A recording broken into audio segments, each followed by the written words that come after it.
Dear students अस्सलाम वालेकुम।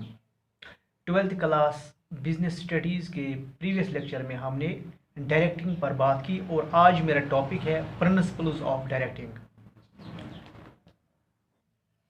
Dear students, हम जानते हैं कि बिजनेस ऑर्गेनाइजेशंस में एक मैनेजर को मुख्तलिफ़ किस्म की एम्प्लॉयज़, सबॉर्डिनेट्स या दूसरे लोगों से डीलिंग हो जाती है और इन तमाम लोगों को एक अच्छी डायरेक्शन देने की गरज से मैनेजर्स को कुछ असूल फॉलो करने हैं और जो आज हम सीख लेंगे और यही हमारा आज का टॉपिक भी है, प्रिंसिपल्स ऑफ डायरेक्टिंग।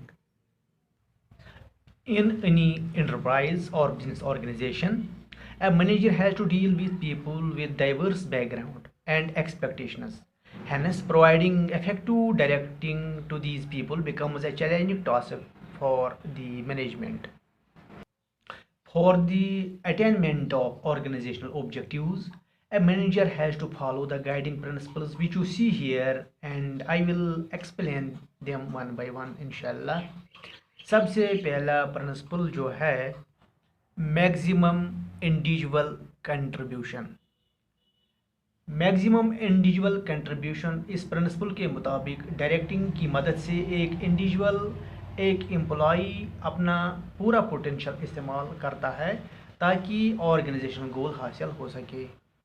यानी एक अच्छी डायरेक्शन की मदद से एक एम्प्लॉई सही तौर से अपनी जहानत का इस्तेमाल कर सकता है। Harmony of objectives. आमतौर पर बिजनेस ऑर्गेनाइजेशंस में ऑर्गेनाइजेशनल गोल्स और एम्प्लॉयज़ गोल्स को हासिल करने की गरज से कन्फ्लिक्ट्स पैदा होते हैं।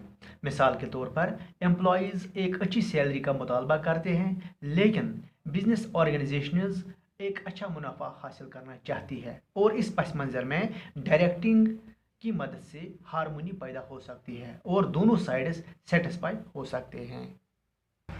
Unity of command. एक उसूल के मुताबिक एक सबॉर्डिनेट को ऑर्गेनाइजेशन में सिर्फ एक ही सुपीरियर से इंस्ट्रक्शंस हासिल करने हैं, लेकिन अगर इसने एक से ज़्यादा सुपीरियर से इंस्ट्रक्शंस हासिल की, उससे कन्फ्यूजन, कन्फ्लिक्ट या डिसऑर्डर पैदा हो सकता है। Appropriateness of direction technique. इस प्रिंसिपल के मुताबिक यानी एप्रोप्रिएटनेस ऑफ डायरेक्शन टेक्निक में डायरेक्टिंग करते वक्त एक जिम्मेदार को, डायरेक्टर को या मैनेजर को एक इंडिविजुअल के ज़रूरत के हिसाब से, काबिलियत से, हिसाब से या सिचुएशन के हिसाब से एप्रोप्रिएट डायरेक्शन देनी है। मसलन कभी कभी एम्प्लॉयज़ की इंटरेस्ट को बढ़ाने की गरज से मॉनिटरी रिवार्ड से काम लिया जाता है और सिचुएशन को हैंडल किया जाता है। Managerial communication. डायरेक्टिंग को इफेक्टिव बनाने की गरज से, मौसर बनाने की गरज से मैनेजरियल कम्युनिकेशन को हर लेवल पर लाने की ज़रूरत है। इससे डायरेक्टिंग का फ़ायदा बढ़ जाता है। यानी डायरेक्टिंग की ज़रूरत मैनेजमेंट के हर लेवल पर ज़रूरी है, इसलिए हर लेवल के सबॉर्डिनेट्स तक क्लियर मैसेज पहुंचाने की ज़रूरत है और एम्प्लॉई से फीडबैक हासिल करना है। Use of informal organisations. हम जानते हैं कि फॉर्मल ऑर्गेनाइजेशंस में इनफॉर्मल ऑर्गेनाइजेशंस होती हैं जो एम्प्लॉयज़ यूनियंस की मदद से वजूद में आती हैं। इसलिए ज़रूरत इस बात की है कि हर मैनेजर को चाहिए कि वो ऐसे इनफॉर्मल ऑर्गेनाइजेशंस का भी इस्तेमाल करे डायरेक्टिंग देने के वक्त। लीडरशिप।